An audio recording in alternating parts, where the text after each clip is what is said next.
আসসালামু আলাইকুম। আজকে আমরা আমাদের 2026 সালে এসসি পরীক্ষার্থীদের পদার্থবিজ্ঞানের সাজেশন নিয়ে আলোচনা করব। আশা করি আজকের ক্লাসটা থেকে 98% কমন পড়বে। 100%ও ধরতে পারি যদি আমরা সবগুলো অঙ্ক ঠিকমতো করে যেতে পারি। তো আমরা শুরু করতেছি। সবাই মনোযোগ সহকারে ক্লাসটা দেখবা, প্রয়োজনে এটা স্ক্রিনশট নিয়ে অঙ্কগুলো বাসায় প্র্যাকটিস করো।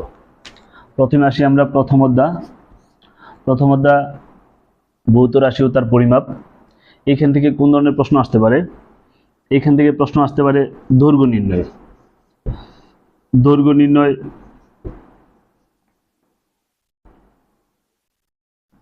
নির্ণয় সূত্রটা কি? L equal m plus v into বিসি। এখানে L হলো দৈর্ঘ্য, m হলো প্রধান স্কেল পার্ট, বি হলো ভার্নিয়ার সমপাতন, বিসি হলো ভার্নিয়ার ধ্রুবক। এর পাশাপাশি এখান থেকে আসতে পারে ভার্নিয়ার সমপাতন। আমরা সেম সূত্র ব্যবহার করব, দৈর্ঘ্য নির্ণয় এবং ভার্নিয়ার সমপাতন। 3 নম্বরে আমাদের কি আসতে পারে? ভার্নিয়ার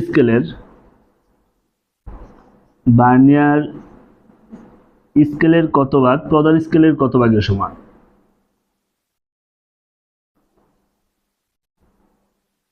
প্রধান স্কেলের কত ভাগের সমান? তারপর এখান থেকে আমরা কি পাইতে পারি? আমাদের দৈর্ঘ্য নির্ণয় গেল, ভার্নিয়ার সম্পাদন গেল, ভার্নিয়ার স্কেলের কত ভাগ প্রধান স্কেলের কত ভাগের সমান। তারপর আমরা গোলকের ব্যাসার্ধ নির্ণয়,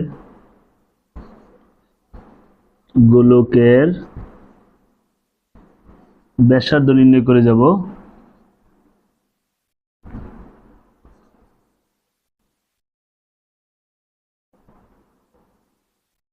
গোলকের ও ঘনকের আয়তন নির্ণয়। গোলকের আয়তন নির্ণয়ের সূত্র কি? 4/3 পাই আর কিউব, আর ঘনকের আয়তন নির্ণয়ের সূত্র হলো a কিউব। তারপরে এই অধ্যায় থেকে কি আসতে পারে? আপেক্ষিক ত্রুটি নির্ণয়।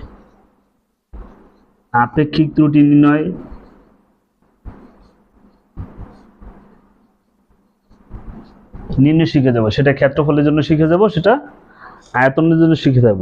আর যদি বেশি কঠিন করে তাহলে ঘনত্বের আপেক্ষিক নির্ণয় দিবে। কি? ঘনত্বের আপেক্ষিক ত্রুটি নির্ণয়।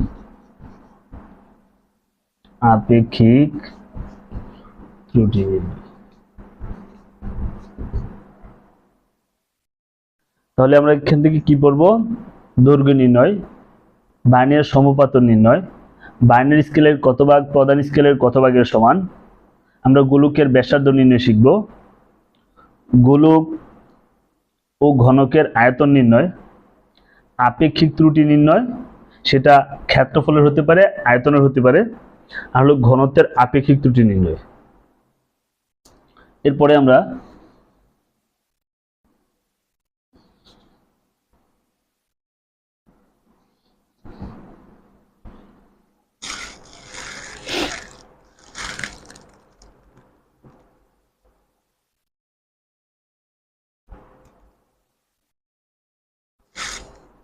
আরেকটা আমরা করতে পারি, গোলকের ব্যাস নির্ণয়ে কোন যন্ত্রটি বেশি সূক্ষ্ম?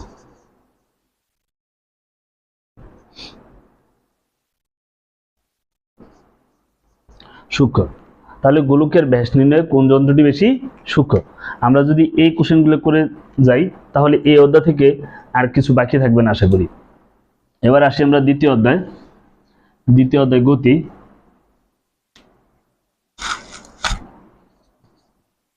দ্বিতীয় অধ্যায় গতি।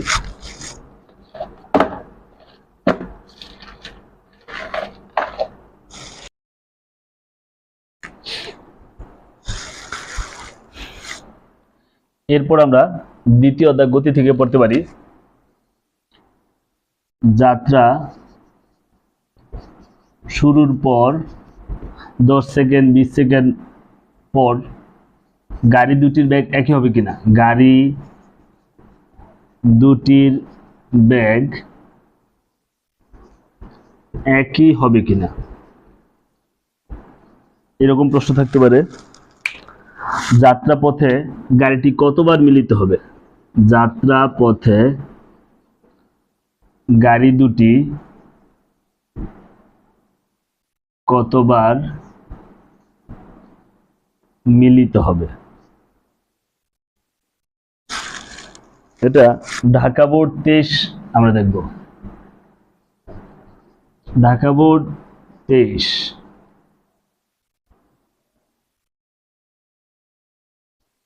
এরপরে আমরা পড়তে পারি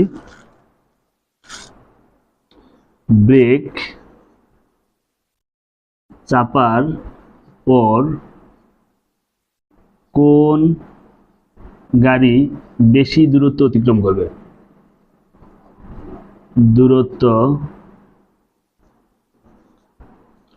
অতিক্রম করবে, এই সংক্রান্ত অঙ্ক থাকতে পারে যে ব্রেক চাপার পর গাড়ি দুটি কত দূরত্বে গিয়ে থামবে। তারপরে কি হতে পারে, অনেক সময় সেতুর দৈর্ঘ্য দেওয়া থাকে, যেমন 400 মিটার বা 500 মিটার একটি সেতু অতিক্রম করলে গাড়ির দৈর্ঘ্য কত। আমি সম্পূর্ণ উদ্দীপক লিখতেছি না, জাস্ট প্রশ্নটা কি ধরনের প্রশ্ন আসতে পারে সেটা বলছি। 400 মিটার একটি সেতু অতিক্রম করলে গাড়ির দৈর্ঘ্য কত, এই সংক্রান্ত অঙ্ক করবা। আমি জাস্ট কোন ধরনের অঙ্ক করবো সেটা, হুবহু অঙ্ক কিন্তু বলছি না। আচ্ছা, তারপরে এমন থাকে না 6ষ্ঠ সেকেন্ডে অতিক্রান্ত দূরত্ব, 19তম সেকেন্ডে অতিক্রান্ত দূরত্ব, 15তম সেকেন্ডে অতিক্রান্ত দূরত্ব, এই সংক্রান্ত প্রশ্ন সবগুলো নিয়ম একই। 6ষ্ঠ সেকেন্ডে অতিক্রান্ত দূরত্ব, তাহলে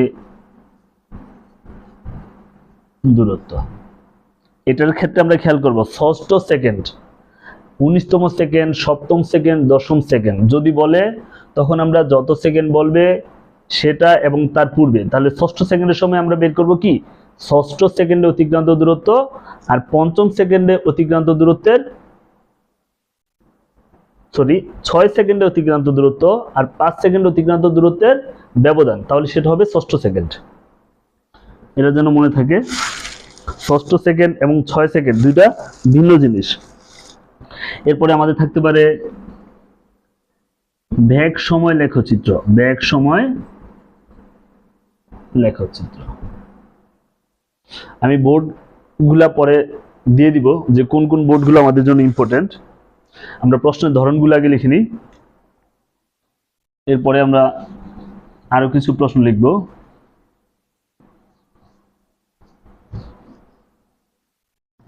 আমরা বেগ সময় লেখচিত্র দিলাম, আসতে পারে বেগ ভার্সেস ত্বরণ লেখচিত্র অঙ্কন। বেগ ভার্সেস ত্বরণ লেখচিত্র। গাড়ির মোট অতিক্রান্ত দূরত্ব দেওয়া থাকে, বিভিন্ন সময় দেওয়া থাকে, কখনো সমত্বরণে, কখনো সমবেগে, কখনো সমমন্দনে, 3 স্টেপ বা 2 স্টেপ থাকে। তাহলে আমাদের মোট অতিক্রান্ত দূরত্ব বের করতে গেলে আমরা দেখব সেটা কতভাবে আছে। মোট অতিক্রান্ত দূরত্ব, মোট অতিক্রান্ত দূরত্ব নির্ণয়। আবার একটা প্রশ্ন আছে আমাদের, গাড়িটির সর্বোচ্চ বেগ ও গড় বেগ সমান হবে কি। গড় বেগ সমান হবে কি, গাড়িটির সর্বোচ্চ বেগ ও গড় বেগ সমান হবে কি।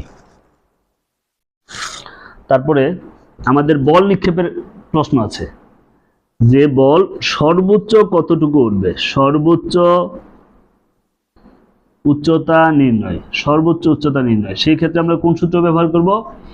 h equal u square by 2g, h equal u square by 2g। তারপরে কি থাকতে পারে? ফিল্ডার বলটি ধরতে পারবে কিনা, বলটি ধরতে পারবে কিনা। তাহলে এই সম্পর্কিত আমরা ফিল্ডার, কখনো কখনো ফিল্ডারের নাম থাকে, আমরা আমাদের নিশান নামে করেছি। তাহলে এটা খুব সম্ভবত যশোর বোর্ড 23।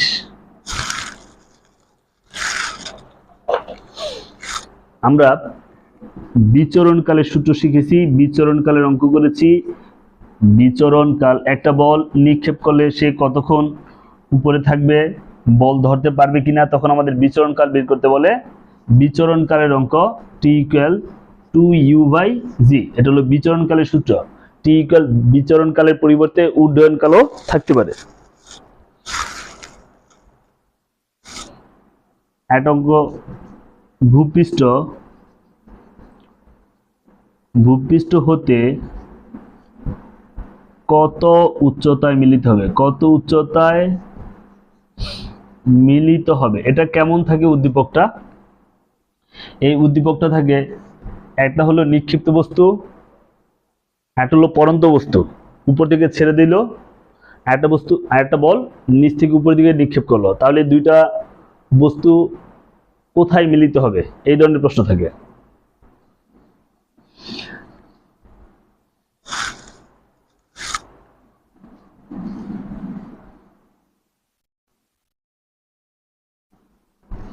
তাহলে আমরা এই অঙ্কগুলো যদি করে যাই তাহলে আমাদের মোটামুটি কমন। এরপরে আসি আমরা তৃতীয় অধ্যায়। তৃতীয় অধ্যায় কি? বল। বল থেকে আমরা কি পড়তে পারি? গতি ঘর্ষণ সহগ, গতি ঘর্ষণ সহগ নির্ণয়। গতি ঘর্ষণ সহগকে কি দ্বারা প্রকাশ করি? মিউকে। মিউকের মান আমরা বের করব। আমাদের একটা অঙ্ক ছিল না, লোকটির উদ্দেশ্য সফল হবে কিনা।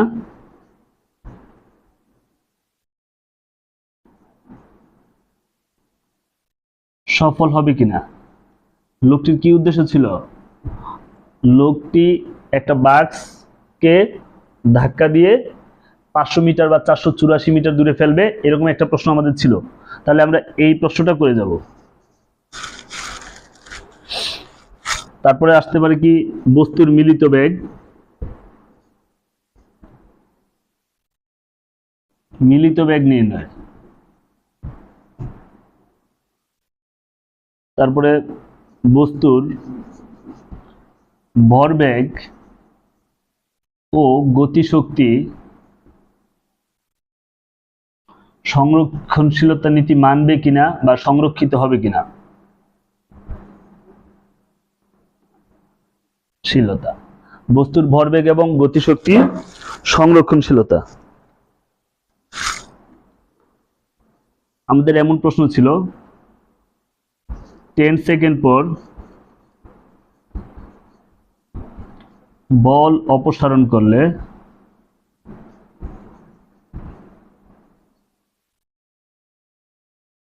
কত দূরত্বে থামবে, কত দূরত্বে থেমে যাবে। কোনো বস্তুকে তুমি 10 নিউটন বলে 10 সেকেন্ড ধাক্কা দিলে 10 সেকেন্ড পরে যদি বল প্রয়োগ না করা হয় বা বল অপসারণ করা হলে বস্তুটা আর কত দূরত্বে গিয়ে থামবে। আমাদের কপি কলের অঙ্ক আমরা করেছি, কপি কলের রিলেটেড অঙ্ক। এই ক্ষেত্রে কপি কলের ক্ষেত্রে যেটা আমরা করতে পারি, সিলেট বোর্ড 23 কপি কলের অঙ্কটা আমরা দেখে যাব। তারপরে কোন গাড়ি বেশি ক্ষতিগ্রস্ত হবে।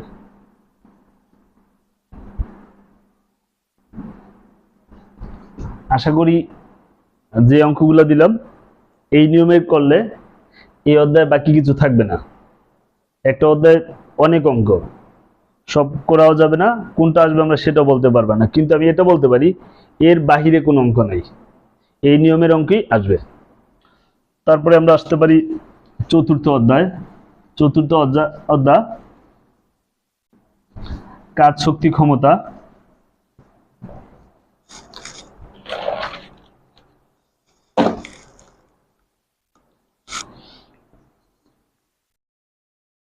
চতুর্থ অধ্যায় এ বি সি বিন্দুতে মোট শক্তি অপরিবর্তিত, মোট শক্তি অপরিবর্তিত থাকবে। আমরা কি বের করব? এ বি সি বিন্দুতে মোট শক্তি অপরিবর্তিত। 2 নাম্বার কি বলতে পারি? কত উচ্চতায়, এটা খুবই ইম্পর্টেন্ট, বিভব শক্তি গতি শক্তির অর্ধেক, দ্বিগুণ, 1/3, 2/3, 2/5, 1/5 থাকতে পারে। এই টাইপের অঙ্কগুলো আমরা করে যাব।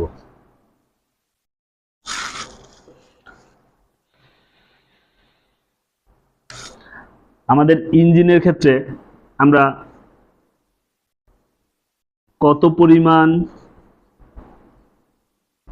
পানি বেশি তোলা যাবে এই ধরনের অঙ্ক আমরা করছি। কত পরিমাণ পানি বেশি তোলা যাবে, কোন ইঞ্জিন বা মোটর তুমি ব্যবহার করবে?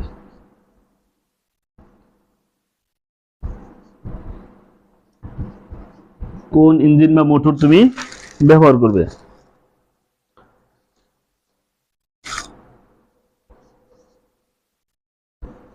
সর্বোচ্চ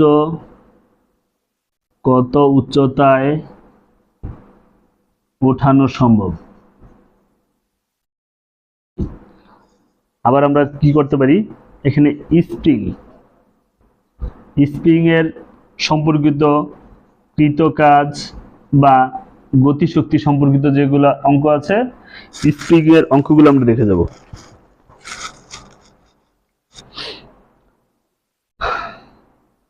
আশা করি এই ক্ষেত্রে আরেকটা করতে পারি আমরা,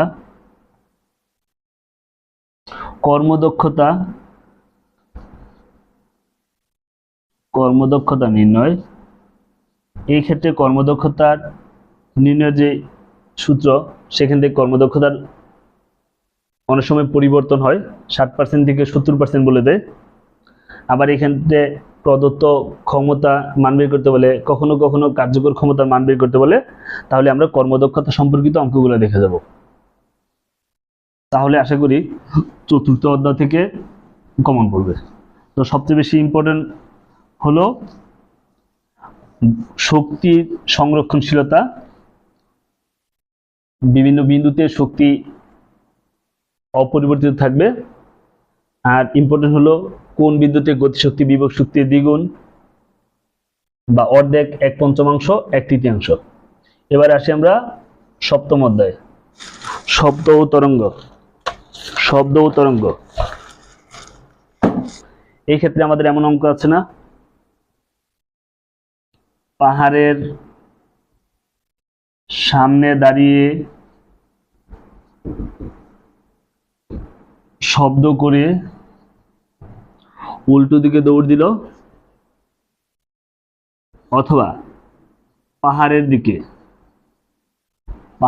দিকে দৌড় দিল। এই সম্পর্কিত অঙ্কগুলা এই অধ্যায়ের জন্য খুব ইম্পর্টেন্ট। আরেকটা অঙ্ক আছে, পুকুরের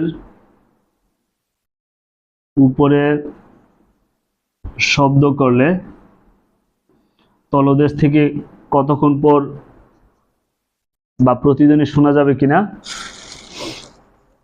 এই অঙ্কগুলো আমরা করব। আবার তরঙ্গ দৈর্ঘ্যের পার্থক্য দেওয়া থাকে, তরঙ্গ দৈর্ঘ্যের পার্থক্য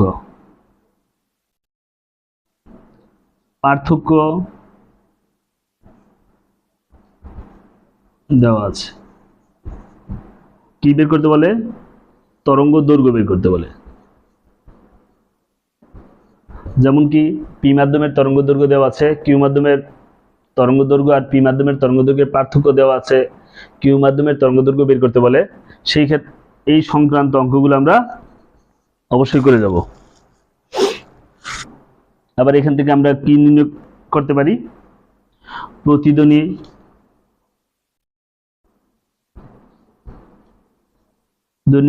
শুনবে কি শুনবে না, প্রতিধ্বনি শুনবে কিনা, এই সংক্রান্ত অঙ্কগুলো আমরা করে যাব। সেই ক্ষেত্রে আমরা খেয়াল করব, অনেক সময় তাপমাত্রা দেওয়া থাকে 30 ডিগ্রি 20 ডিগ্রি, সেই ক্ষেত্রে আমাদের নতুন করে বেগ নির্ণয় করতে হবে। আর যদি তাপমাত্রা উল্লেখ না থাকে তাহলে আমরা সেই ক্ষেত্রে 330 শব্দের বেগ 330 মিটার পার সেকেন্ড ধরে নিব। আর যদি তাপমাত্রা দেওয়া থাকে তাহলে সেই তাপমাত্রার বেগটা আমরা নতুন করে বের করে নিব। সেই ক্ষেত্রে বেগ বের করার সূত্র কি? v2 ইকুয়াল √T2/T1 গুণ v1, এই সূত্রে আমরা করে ফেলব। আর আমাদের প্রতিধ্বনি শোনার সূত্র কি? 2D equal vt। অনেক সময় আমাদের পর্যায়কাল বের করতে বলে t ইকুয়াল 1/f। আবার আমরা কি জানি? ভ্যাগ equal v equal f lambda. এই সূত্রগুলো আমরা ব্যবহার করব। আশা করি তাহলে এই অধ্যায়ের অঙ্কগুলো আমরা যদি করে যাই আমাদের এখান থেকে কমন পড়বে। তারপর আমি সাজেশন আকারে কোন কোন বোর্ড কোন কোন অঙ্ক করবা সেটাও দিয়ে দিচ্ছি। এরপরে আমরা পড়ব আলোর প্রতিফলন।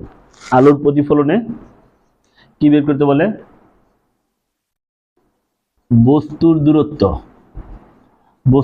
বের করবো। তাহলে কোন সূত্র ব্যবহার করব? 1/b plus 1/u equal 1/f। এখানে b হলো বিম্বের দূরত্ব, u হলো বস্তুর দূরত্ব, f হলো ফোকাস দূরত্ব। এই সূত্র নিয়ে আমরা বিম্বের দূরত্ব বের করতে পারবো, বস্তুর দূরত্ব বের করতে পারবো, ফোকাস দূরত্ব বের করতে পারবো। এই অধ্যায়ে একটা সূত্র আছে m ইকুয়াল মাইনাস v/u। এটা কি? বিবর্ধন। তাহলে বিবর্ধন নির্ণয় আসতে পারে। তাহলে আমরা এই সূত্র নিব। বিবর্ধনের একটা সূত্র আছে L/L', বস্তুর দৈর্ঘ্য বাই বিম্বের দৈর্ঘ্য, বস্তুর দূরত্ব বাই বিম্বের দূরত্ব। এই তিনটা সূত্র এই অধ্যায়ের জন্য। আমাদের চিত্রগুলো ভালো করে দেখে যাব। অবতল দর্পণের চিত্র কেমন হয়, সমতল দর্পণের চিত্র কেমন হয়, উত্তল দর্পণের চিত্র কেমন হয়। সেই ক্ষেত্রে প্রশ্নটা এমন থাকতে পারে, কোথায় বস্তুর অবস্থান কোথায় হলে বস্তুর অবস্থান কোথায় হলে সূত্রগুলো মুছে ফেলি।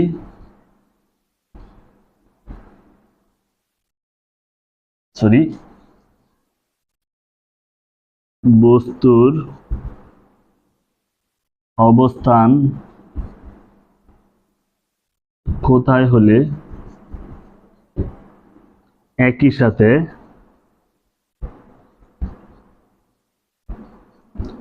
বাস্তব ও অবাস্তব প্রতিবিম্ব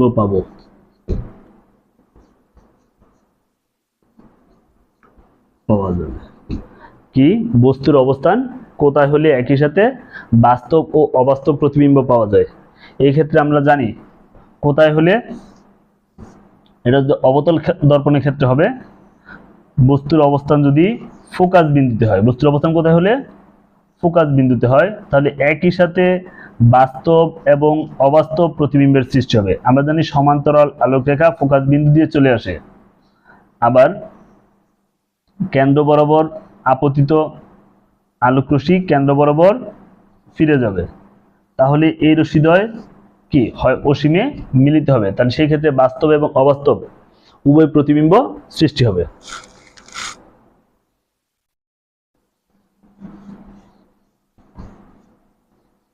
তারপরে থাকতে পারে সমতল দর্পণে বস্তুর আকার কেমন হবে? বস্তুর আকার রশ্মি চিত্রের মাধ্যমে দেখাও। উত্তল দর্পণ, দর্পণে বস্তুর আকার কেমন হবে সেটাও আসতে পারে। তাহলে আমরা আলোর প্রতিফলন থেকে দর্পণের অঙ্ক, বিবর্তন নির্ণয়, বস্তুর দূরত্ব, বিম্বের দূরত্ব বা ফোকাস দূরত্ব নির্ণয়, এই ধরনের অঙ্কগুলো যদি করে যাই তাহলে 100% কমন পড়বে। এবার আসি আমরা দশম অধ্যায় স্থির তড়িৎ। দশম অধ্যায় স্থির তড়িৎ, দুইটা সূত্র এবং দুইটা নিয়মের অঙ্ক। মধ্যবর্তী বল নির্ণয়, মধ্যবর্তী বল নির্ণয় কোথায় প্রাবল্য শূন্য হবে অথবা সমান হবে। আরেকটা কি থাকতে পারে, পি বিন্দু মধ্যবিন্দু কিনা, মধ্যবিন্দু কিনা। পি বিন্দুতে যদি প্রাবল্য সমান হয় তাহলে পি বিন্দু মধ্যবিন্দু কিনা, এই সংক্রান্ত অঙ্ক আমাদের আসতে পারে। আরেকটা কি আসতে পারে, হাত দিয়ে স্পর্শ করলে, হাত দিয়ে স্পর্শ করে রেখে দিলে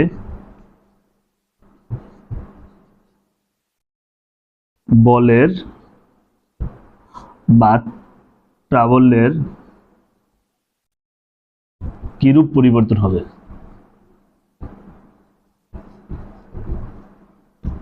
পরিবর্তন হবে, এই সংক্রান্ত অঙ্কগুলো আমরা করে যাব।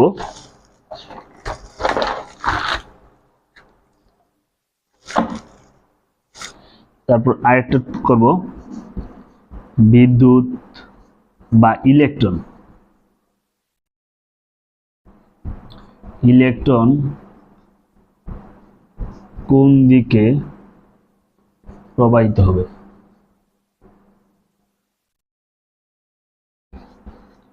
কোন দিকে প্রবাহিত হবে, এর বাইরে স্থির তড়িৎ থেকে কিছু নেই। এই 5টা টপিক যদি করে যাও 100% কমন। এই ক্ষেত্রে আমাদের যারা টেস্ট পেপার, গতানুগতিক টেস্ট পেপারগুলো ব্যবহার করো, সেই ক্ষেত্রে টেস্ট পেপারে কিছু ভুল আছে, সেই ভুলটা এখন আমি বলে দিব। অনেক সময় দুইটা আদান দেওয়া থাকে 20 কুলম 30 কুলম, মধ্যবর্তী দূরত্ব দেওয়া থাকে।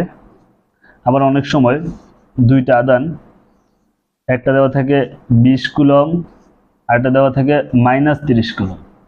যদি প্রাবল্য বের করতে বলে যে কোন বিন্দুতে প্রাবল্য সমান হবে বা কোন বিন্দুতে প্রাবল্য শূন্য হবে, আমরা দেখেছি যে একটাই অঙ্ক দুইভাবে করেছে। কিন্তু খেয়াল রাখবে, যদি আদানদ্বয় একই রকম হয় ধনাত্মক, তাহলে তাদের মধ্যবর্তী কোনো স্থানে প্রাবল্য শূন্য হবে। আর যদি আদানদ্বয় বিপরীত হয় ধনাত্মক এবং ঋণাত্মক, তাহলে ছোট মান ঋণাত্মক যে মান তার বাহিরে কোথাও প্রাবল্য শূন্য হবে। তো যদি দুইটা ধনাত্মক হয় তা আমরা ভিতরে ধরবো, এই ক্ষেত্রে x হতে পারে সম্পূর্ণটা যদি আমরা ধরে নিই 5 মিটার, তাহলে এটা হবে 5 - x। আর এটা যদি সম্পূর্ণ 5 মিটার হয় তাহলে আমরা যদি x ধরি তাহলে কত হবে 5 + x, দূরত্বে প্রাবল্য বা তীব্রতা শূন্য হবে। সেই ক্ষেত্রে এইটার ক্ষেত্রে d1 হবে x, d2 হবে 5 - x। আর যদি আমরা এইটার ক্ষেত্রে বলি তাহলে d1 হবে 5 + x আর d2 হবে শুধু x, কারণ এখানে বি বস্তু বা যে বস্তুই বলুক সেটা থেকে এক্স মিটার দূরত্বে, আর প্রথমটা থেকে 5 প্লাস এক্স মিটার দূরত্বে। যে কথাটা বোঝাচ্ছিলাম, যদি দুইটা মান ধনাত্মক থাকে তাহলে তাদের মধ্যবর্তী স্থানে প্রাবল্য শূন্য বা সমান হবে, আর যদি একটা মান ধনাত্মক একটা মান ঋণাত্মক হয় তাহলে ঋণাত্মক মানের বাহিরে হবে, সেই ক্ষেত্রে মোট দূরত্বের সাথে এক্স প্লাস হয়ে যাবে। এই কথাটা মনে রাখবা, কারণ এটা দেখেছি সাজেশনে ভুল আছে। আমরা প্রথম অধ্যায় থেকে দশম অধ্যায় পর্যন্ত যেই টপিকগুলা কথা বললাম, এই অঙ্কগুলো করে গেলে এর বাহিরে কোনো অঙ্ক আশা করি কমন থাকবে না, এর মধ্যেই কমন পড়বে এবং 90 আপ কমন পড়বে। সো ভালোভাবে এগুলো করে যাও, আশা করি সম্পূর্ণরূপে ফুল অ্যান্সার করে আসতে পারবা। আমি এখন বোর্ডগুলা দিয়ে দিব যে কোন কোন বোর্ডের অঙ্কগুলো তোমরা করে যাবে।